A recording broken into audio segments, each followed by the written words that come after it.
नमस्कार नेपाली मित्रों, दो चीजों पर बात होगी। पहले 2.5 मिनट हम बात करेंगे कि जापान के अंदर नेपाली लोगों ने भारतीयों को पटकनी दे दी है, यानी नेपाली लोगों ने भारतीयों को मजबूर कर दिया है जापान से भागने के लिए। और बहुत सारे भारतीय लोग नेपालियों की वजह से जापान छोड़ के भाग भी गए। क्यों और कैसे आगे वीडियो में बताएंगे। और दूसरा टॉपिक होगा कि कल भारत पाकिस्तान का जो मैच था उसमें नेपाल के जो लोग थे उसमें 60-65% पाकिस्तान को समर्थन कर रहे थे। तो क्या नेपाली लोग सही कर रहे थे या गलत कर रहे थे, इस पर डिटेल से बात होगी आज।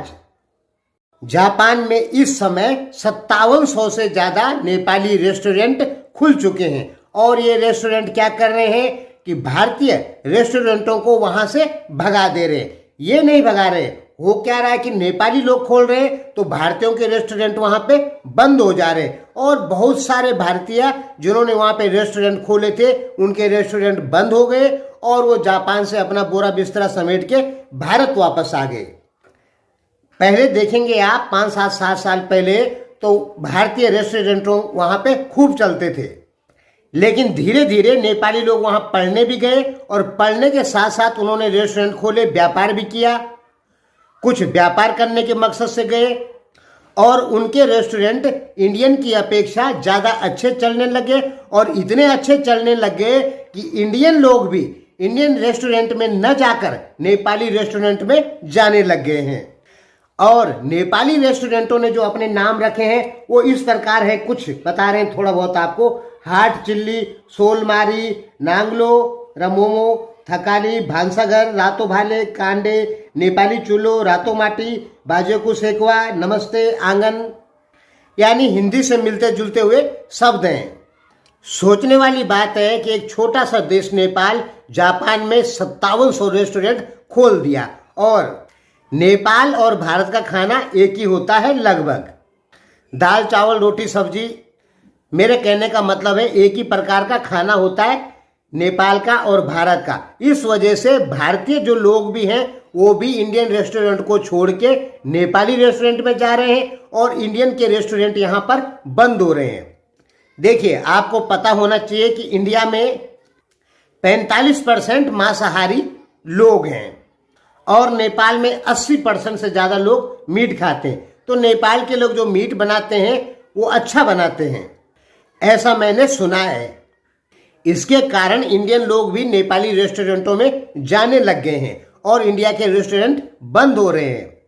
तो दोस्तों, ये अपने में बहुत बड़ी बात है कि नेपाल जापान में जाके 5700 होटल रेस्टोरेंट खोल चुका है। अब आगे बात करते हैं। कल भारत और पाकिस्तान का मैच था। इसमें नेपाल के 39%, 38% लोग भारत के समर्थन में थे और 62-65% लोग पाकिस्तान के समर्थन में थे। सोचने वाली बात है कि नेपाल, जिसे बताया जाता है कि काठमांडू वैली को भगवान कृष्ण ने बसाया था। दोस्तों, कृष्ण को हम भगवान कहते हैं, लेकिन कृष्ण भी हमारी तरह एक आदमी थे। वो ज्यादा एजुकेटेड थे, विद्वान थे, इसलिए उनको भगवान की उपाधि दी गई है। नेपाल को कृष्ण ने बसाया है, ऐसा इतिहास में लिखा है। नेपाल को छोड़ दीजिए, नेपाली इतिहास में क्या लिखा है उसको छोड़ दीजिए, क्योंकि वो वामपंथी इतिहास है नेपाल का। तो जिस नेपाल को कृष्ण ने बसाया हो वो नेपाली लोग पाकिस्तान के समर्थन में आ रहे हैं। जबकि आपको दिमाग में रखना चाहिए कि प्रत्येक भारतीय नेपाल का कट्टर समर्थक है। नेपाल गलत करेगा तो भी भारत बोलेगा ठीक किया नेपालियों ने। मतलब भारतीय लोग कभी नहीं कहेंगे कि नेपालियों ने गलत किया। यानी भारत जो है वो नेपाल का कट्टर समर्थक देश है। इस दुनिया में एक ही ऐसा देश है जो नेपाल का 100% समर्थन करता है, वो है भारत। नेपाल के जितने भी पहाड़ी समुदाय के लोग हैं, चाहे तराईवासी हैं या हिमालय वासी हैं, अगर नेपाल के लोग अपना गोत्र देखेंगे तो उनके सारे गोत्र भारत में मिलेंगे। कह सकते हैं कि नेपाल और भारत के जो लोग हैं इनका डीएनए एक ही है। फिर भी आप देखेंगे कि नेपाल के लोग कल के मैच में पाकिस्तान का जबरदस्त समर्थन कर रहे थे और जब पाकिस्तान लास्ट में हारता है तो नेपाली लोगों को बड़ा दुख होता है। लगभग 60, 62, 65% नेपालियों को बहुत दुख होता है। हालांकि 35%, 36, 38% भारत के पक्ष में भी थे। ये हमने कुछ जो लाइव दिखा रहे थे नेपाली यूट्यूब चैनल, जिन्हें लाखों लोग देख रहे थे, उस पर कमेंटों के जरिए से पता लगाया। अब सोचने वाली बात है कि नेपाल जो कि एक शांतिप्रिय देश है, वो एक आतंकवादी देश पाकिस्तान का समर्थन कर रहा है। अब नेपाली लोग कहेंगे कि पाकिस्तान तो आतंकी देश नहीं है। पाकिस्तान में 100 से ज्यादा आतंकी संगठन मौजूद हैं। तालिबान को पाकिस्तान ने पाला। भाई अमेरिका ने फंडिंग किया, पालने वाला तो पाकिस्तान ही है तालिबान को। 100 से ज्यादा आतंकी संगठन मौजूद है पाकिस्तान में। पाकिस्तान पूरी तरीके से एक आतंकवादी देश है। भले ही नेपाली लोग पाकिस्तान को आतंकवादी देश नहीं कहते। बालेन शाह कह रहे थे एक बार कि भारत तो ऐसा बोलता है कि पाकिस्तान का नाम याद आते ही ऐसा लगता है कि पाकिस्तान कोई आतंकी देश हो। यहां पे बालेन शाह ने 100% गलत बोला। पाकिस्तान आतंकी ही देश है। अमेरिका का पिछलागू देश था पाकिस्तान, और आज भी है। देखते नहीं चाइनीज लोग जो है वहां पे काम कर रहे हैं, चाइना का पैसा भी खा गया पाकिस्तान, और उसका चीन पाकिस्तान इकोनॉमिक कॉरिडोर जो बन रहा है उसमें चाइना टोटल $60 बिलियन का इन्वेस्ट किया है पाकिस्तान में, जिसमें $6 बिलियन तो पाकिस्तानी सेना ही खा गई और साफ मुकर गए। और चाइना पे दे दिया उन्होंने दबाव कि भाई अगर आप ज्यादा बोलेंगे तो हम जो आप काम कर भी रहे हैं उसको भी बंद करवा देंगे। और आपने देखा भी होगा कि चाइनीज इंजीनियरों पे बहुत सारे अटैक हुए, बहुत सारे इंजीनियरों को ऊपर पहुंचा दिए पाकिस्तान के लोग। जो चाइना पाकिस्तान को इतना समर्थन करता उसको नहीं बख्शा पाकिस्तान ने। अगर नेपाली लोग सोचते हैं कि पाकिस्तान एक सुधरा हुआ देश है, आतंकी देश है, नहीं है, तो ये नेपालियों की सबसे बड़ी गलतफहमी है। आपको पता होना चाहिए जब कश्मीर में राजा हरि सिंह थे तो उनकी सेना में हिंदू और मुस्लिम थे।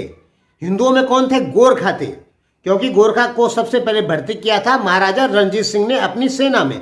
फिर बाद में हरि सिंह ने, हरि सिंह के जो दादा पिताजी लोग थे उन्होंने, यानी गोरखा लगभग 200 साल से कश्मीर के जो राजा थे उनकी तरफ से लड़ते हैं। तो क्या किया मुसलमानों ने? वहां पे गोरखाओं को सोते हुए शहीद कर दिया। कश्मीर में गोरखाओं को कभी भी आरक्षण नहीं मिला, गोरखाओं को कोई बड़ा पद नहीं मिला। सारे के सारे बड़े पद किसके होते थे? मुसलमान लोगों के। 1990 में गोरखा लोगों पे खूब अत्याचार हुआ। कुछ गोरखा थे, कुछ भारतीय ब्राह्मण थे, खसिया ब्राह्मण जिन्हें कह सकते हैं, क्योंकि वहां पे धारा 370 थी, जिसके कारण कश्मीर भारत का हिस्सा तो है लेकिन कश्मीर के अंदर जो संविधान होगा वो कश्मीरी का ही चलेगा, भारतीय संसद का नहीं चलेगा। और उसी संविधान की आड़ में गोरखाओं के साथ, ब्राह्मणों के साथ, यानी हिंदू दलित, इनके साथ बड़ा अत्याचार हुआ। किसने किया? पाकिस्तान ने, क्योंकि कश्मीर में पाकिस्तान का ही पहले चलता था। कश्मीरी लड़की अगर पाकिस्तानी से शादी कर लेगी तो इंडिया की नागरिकता मिल जाएगी, यानी कश्मीर की नागरिकता मिल जाएगी। लेकिन इंडिया का आदमी कश्मीरी लड़की से शादी कर लेगा तो उसको नागरिकता नहीं मिलेगी। इतना खराब संविधान था वहां पे, पाकिस्तानियों को धड़ाधड़ नागरिकता मिलती थी। कहने का मतलब है गोरखाओं के ऊपर भी बहुत अत्याचार हुआ किया कश्मीर में। और भारतीय सेना में जो गोरखा लोग हैं उनकी लड़ाई ही पाकिस्तानी सेना से होती है। कई बार वो गोरखाओं को भाड़े के टट्टू तक कह चुके हैं पाकिस्तान के लोग। अभी नेपाल में एक वीडियो दिखाया जा रहा है, प्रैंक वीडियो जिसे कहते हैं। उसमें एक पाकिस्तानी आता है, वो दूसरे को कहता है कि देखो ये नेपाली झंडा जलाओ, तो पाकिस्तानी मना करता है, चाहे तुम हमको पैसे दो चाहे कुछ करो, हम नेपाली झंडा नहीं जलाएंगे। और नेपाल के लोग इस प्रैंक वीडियो को देख के खुश हो रहे। रियलिटी क्या है? रियलिटी यह है कि 50 रुपए अगर किसी पाकिस्तानी को दे दोगे तो वो नेपाली झंडा जला उला के फाड़ फूक के फेंक देगा। यही सच्चाई है पाकिस्तान की। बल्कि भारतीय लोग ऐसा नहीं कर सकते। एक बार भारत में एक झंडा जलाया था, वो भी मुस्लिम लोगों ने जलाया था, नेपाल का झंडा था। उस पर भी भारतीय लोगों ने दबा के विरोध किया था, क्योंकि नेपाल का झंडा में जो निशान है वो हिंदुओं का निशान है। नेपाली सेना का निशान हिंदुओं का निशान है। नेपाली झंडा तो वैसे ही भारत में सम्मान की दृष्टि से देखा जाता है, क्योंकि झंडे का निशान ही वही है, भगवा रंग का टाइप लगभग। हालांकि इसे भगवा नहीं कह सकते हैं, लेकिन मराठा लोगों का भी इसी प्रकार का झंडा होता था। जो जय श्री राम वाले नारे लगाते हैं उनका भी इसी प्रकार का झंडा होता था, जैसे नेपाल का है। नेपाल का झंडा तिकोना क्यों है? यह है मराठाओं के कारण, क्योंकि पृथ्वीनारायण शाह जो है वो समर्थन करते थे मराठाओं का, मराठा समर्थन करते थे पृथ्वीनारायण शाह का। क्योंकि उस समय नेपाल का एकीकरण नहीं हुआ था, तो नेपाल जो छोटी छोटी रियासतें थी वो सब मुगलों के साथ मिली हुई थी और मराठाओं से लड़ती थी। केवल पृथ्वीनारायण शाह ही एक ऐसे राजा थे गोरखा के जो मराठाओं को समर्थन करते थे। गुरगिन खान ने नेपाल पे अटैक किया था। क्यों किया था? क्योंकि नेपाल के गोरखा जो लोग हैं वो मराठाओं को समर्थन दे रहे थे। मराठाओं ने मुगलों को खत्म कर दिया। मुगल जैसे ही कमजोर हुए वैसे ही पृथ्वीनारायण शाह ने नेपाल एकीकरण कर लिया। ध्यान में रखिए, अगर मुगल खत्म नहीं होते तो नेपाल एकीकरण नहीं होता, क्योंकि मुगलों की सेना ही बहुत बड़ी थी। जितना कि नेपाल की उस समय जनसंख्या रही होगी उतनी तो मुगलों की सेना ही थी। नेपाल और मुगलों के बीच कभी वार नहीं हुई। नेपाल की लड़ाई जो हुई वो 12वीं शताब्दी में शमसुद्दीन इलियास ने अटैक किया था नेपाल के ऊपर। दूसरा, गुरगिन खान, जो कि मराठाओं ने जब मुगलों को समाप्त कर दिया तो गुरगिन खान ने अपने को अलग घोषित कर दिया। बंगाल का नवाब जो था उसका सेनापति था गुरगिन खान, उसने किया था नेपाल पे अटैक।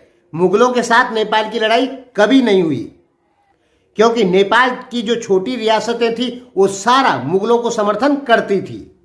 मेरे कहने का मतलब है कि जो भारत नेपाल का इतना कट्टर समर्थक है, उसी भारत के खिलाफ नेपाल के लोग कल मैच में खड़ा होते हुए नजर आए। ये गलत है। भारत जो है वो नेपाल क्रिकेट को आगे बढ़ाना चाहता है, फिर भी नेपाली लोग पाकिस्तान के समर्थन में नजर आए। नेपाल की टीम इंडिया में जाती है, इंडिया के बैट्समैन नेपाली टीम को मेडल पहनाते हैं, जबकि किसी भी टीम को इंडिया के बैट्समैन मेडल नहीं पहनाते हैं। नेपाली टीम को क्यों पहनाते हैं? इसलिए पहनाते हैं उनका हौसला बढ़ाने के लिए। नेपाल के कप्तान रोहित पौडेल विराट कोहली का पैर छूते हैं। ठीक है, यानी बहुत अच्छा संबंध भारत और नेपाल की टीम के बीच में। भारतीय मर्यादा, हिंदू मर्यादा, अपने से बड़े के पैर छूना। लेकिन नेपाली मीडिया में क्या दिखाया जाता है कि भारतीय खिलाड़ियों ने गाली दी रोहित पौडेल को। इतना झूठ बताया जाता है, और यही झूठ सुन सुन के आप लोग भारत विरोधी हो चुके हैं। और मैं वही भारत विरोधी कीड़ा जो आपके दिमाग में बैठा है उसे हटाना चाहता हूं, और 5 साल से चिल्ला रहा हूं, लेकिन आपके ऊपर कोई फर्क ही नहीं पड़ता। आप सच जानना ही नहीं चाहते। तो कुल मिला जुला के बात यह है कि नेपाल को आतंक का समर्थन नहीं करना चाहिए। पाकिस्तान जो है वो एक आतंकी देश है। धन्यवाद।